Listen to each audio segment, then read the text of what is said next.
Hello, I'm Todd Inman. I'm a board member with the National Transportation Safety Board. I'm here to represent and will be briefing you on the NTSB GO team that arrived in Louisville, Kentucky early this morning. Now we're just beginning our investigation into an airplane crash that occurred at approximately 5:15 last night at the Louisville airport. The NTSB is an independent federal agency that is tasked by Congress to investigate every civil aviation accident that occurs in the United States, along with significant railroad, pipeline, rail, and highway events.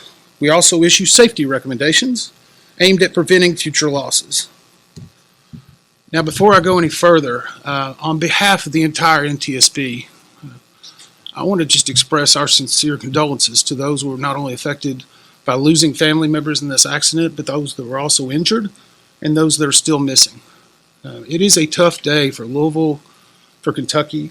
It's a tough day as being a Kentuckian myself, and I know what a great community this is, how impactful those people that suffered and have died are, and we've seen it all day. We know it is tearing at the community, and we're deeply sorry, and we are here to try to find out not only what happened, but why it happened, and more importantly, how do we prevent it from happening again.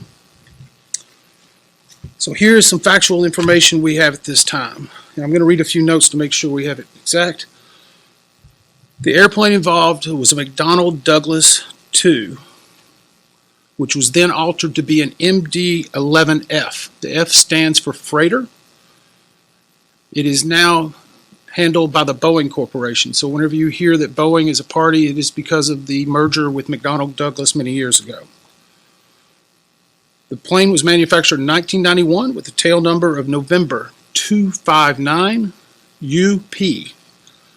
The plane was traveling from Louisville, Kentucky to Honolulu, Hawaii. There were 3 souls on board the plane. After being cleared for takeoff, a large plume of fire in the area of the left wing occurred during the takeoff roll. The plane lifted off and gained enough altitude to clear the fence at the end of runway 17R. Shortly after clearing that fence, it made impact with structures and the terrain off of the airport property.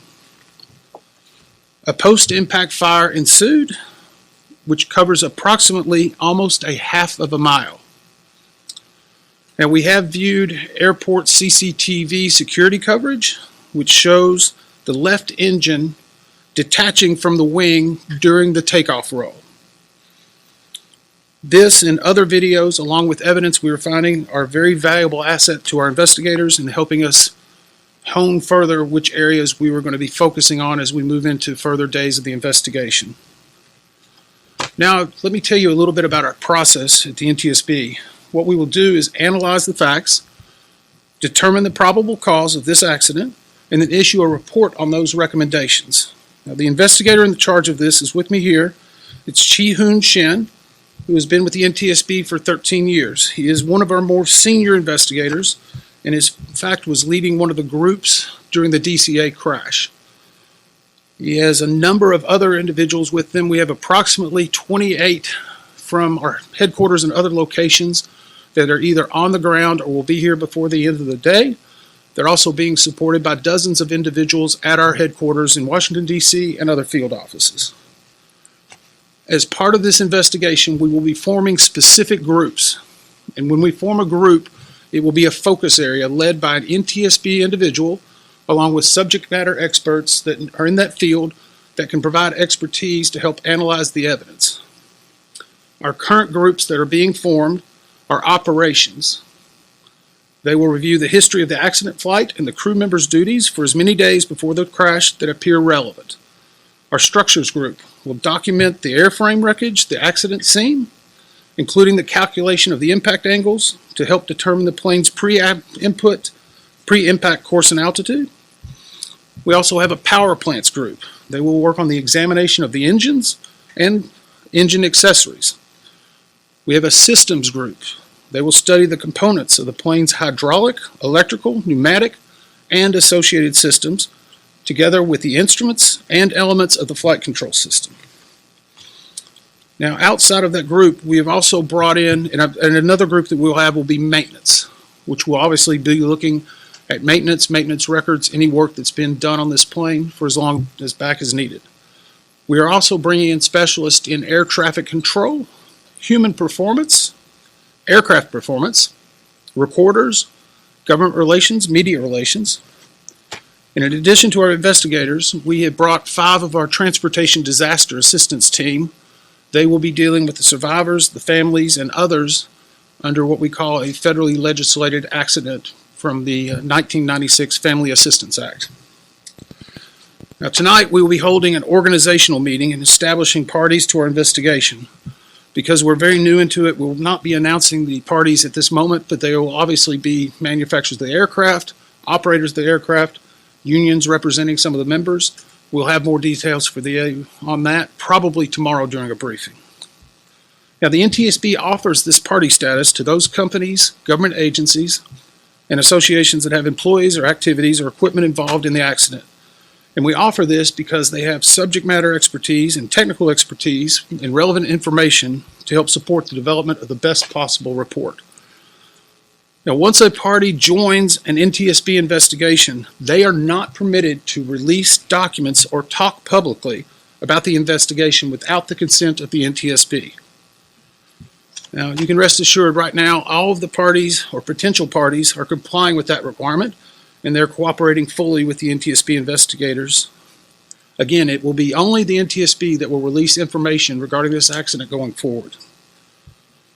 Tomorrow will be our first full day on scene.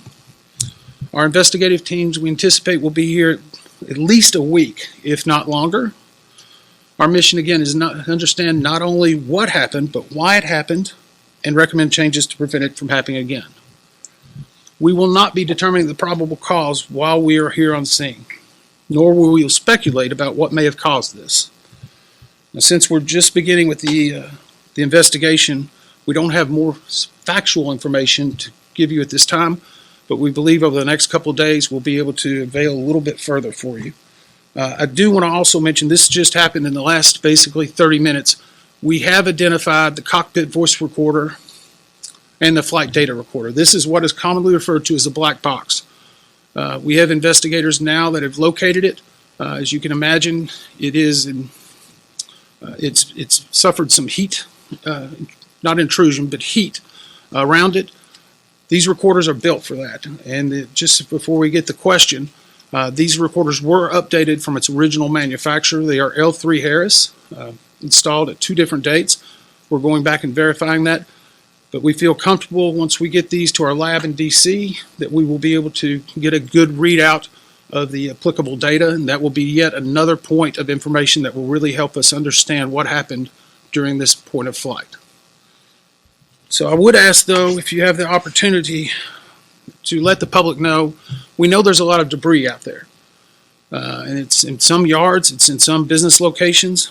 If you can have any debris or you see something that you think is from an aircraft, please contact us at the email address witness@ntsb.gov. Again, that email address is witness@ntsb.gov. Sometimes we get some very good information from items that are found, and with a debris field a half-mile long, we're still making the determination of exactly where and what parts of the airplane and where they're at. Now, be happy to take a few questions. Again, we are limited in the information. When you do, please tell me who you're with and what your name is. Tom, you made the trip. Thank you, sir. Member Inman, can you talk about a photo that we've seen in video as well, what appears to be an engine sitting on the side of a road or on the road? Is that, in fact, do you believe that's the number 1 left side engine? And separately, you talked about the black boxes that you've identified them, and they should be able to withstand heat, but can you describe what they look like and what, if any, marks, sear marks, black marks there are on those black boxes? Okay, the first question was basically the engine that's been seen in some photographs. We do believe that that is the engine from the left side of the plane. It is actually on the airfield, so it's not off the airport property.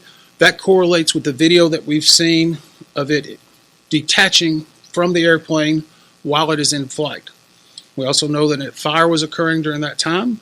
And so we're analyzing that. In fact, we have teams right now that are preparing to do the runway in what we call a FOD walk. That is foreign object debris. Obviously, the runways have been shut down, but we need to not only take drone coverage and video coverage of where every piece of this evidence is, but then we need to recover it and tag it, and those will give us even more pieces of information. So right now, it's still on the field. We're making arrangements for that evidence to be recovered and stored in a secure location. And once we are able to analyze it, we may need to ship it off for specialists for things like that. But we do feel comfortable that we're going to get a lot of good information from it. What was your second part? Jeff, can you describe the physical condition, what you saw, how those black boxes actually look? The physical condition of the black boxes. I've only seen one picture. You could easily tell that it was a black box. Two types of cylinders on top. Our specialists said they were able to easily identify that. We don't know until it gets to Washington, D.C. I will tell you that they're manufactured to a very specific standard. Luckily, they were not in a post-impact fire for multiple days or on the bottom of the ocean. So while the fire may have been intense, it is built to withstand that. And once we get them to D.C. and we can open them up and take these steps, and sometimes we have to take multiple steps. Now, it will be multiple, or at least several days before we have a readout of those, because as we take them apart, we need to let some of our groups go through and do what's called audition them, and then they'll come up with a potential or partial transcript, looking for identifying markers that we need to delve into further while we're on the ground. So, and as always, we will never be releasing the actual audio of any of those conversations out of respect for those who are involved in the aircraft. Yes, sir. Alex Capriello with News Nation. While the black boxes and the data recorders are certainly built to withstand heat and exposure and the sort of catastrophe that occurred here, can you give us an idea about the rest of the aircraft, the fuselage, if anything exists, and then perhaps even larger point, the difficulty for you and your investigators when there is a debris field that's half a mile long? So the question is how the rest of the fuselage, the airplane, as it rests right now, what we may have seen, and how it impacts the investigation. We've seen some aerial videos and some photographs. The emergency management here, along with the first responders, have done an amazing job. We've been working with them since we've gotten on the ground. They have some command posts set up, and I just want to applaud them for not only the work they've done and the work they are doing and the courtesies they're providing us, along with the UPS staff and everyone here at the airport. But to answer the ultimate question, there are a lot of different parts of this airplane in different places. I mean, whenever you have a post-impact to not only structures but also to the terrain, you have to analyze why it came there, and then how do you recover it correctly in order to analyze it. So I can't give you a real good definition of what it is. There's a lot of different parts. It doesn't complicate it to where it's not recoverable. A mile and a half, a half a mile is a pretty large distance, but we have to be very cautious. The main thing we're also worried about are the safety of not only the investigators, but the first responders that are there. We know that there's been some shelter in places in the area. We also know that while the fire departments were working throughout the night, there were occasionally little flare-ups in different spots. So they're having to constantly monitor that to make sure it's safe for someone to get in. So it may not be the length of the debris field. It may be where the debris field is in, say, a recycling facility or another location, and the amount, of course, fuel that the plane was carrying. Those can all add to the complexity of an investigation. Yes, ma'am. Hi, it's Jeff Kelly at the Times. Is there a chance that staffing shortages caused by the government shutdown in any capacity could be tied to this? So the question was, are we aware of any staffing shortages because of the government shutdown? We are not at this time. SDF Tower, from what we can see and what we've been told, was at its proper complement. I don't have the exact records, but I will put you to the fact that we have formed groups in areas that we're focusing information on. We have not formed an ATC group. We have specialists in that, but at this point, it has not elevated itself to the point to where we feel they need an entire working group. And I would go back to the same thing in regard to the shutdown. Our investigators have been working since the day it started. The shutdown occurred. I've been working every day since then. We've only recalled a few individuals yesterday just to handle some of the logistics of our travel and our movements. But we have everyone we need and then some in order to make sure we're performing this investigation. Yes, sir. Evaluate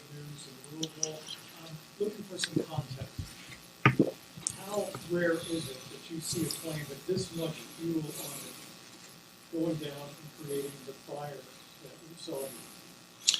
Okay, so the question is, how much fire in regard to this fuel load, and how, in the United States, we don't see it very much, which is great. And it means that the recommendations, we've made over 15,000 recommendations in our 65-year history. We have about an 82% success ratio.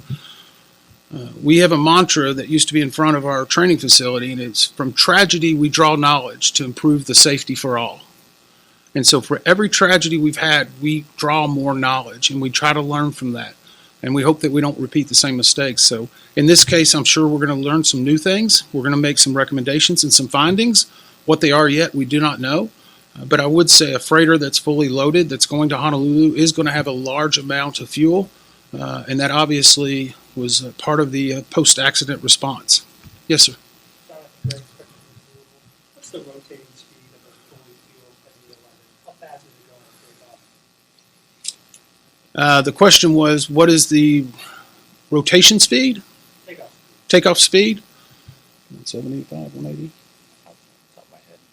I don't have the exact figures for you. I apologize. I'm not a pilot. We will be looking at that. Typically, you're looking at speeds in the 150s to 180s, 190s, but I don't want to give you a definitive number because I would be guessing. And some of those are based upon exactly what's occurring at what point of flight that it's occurring.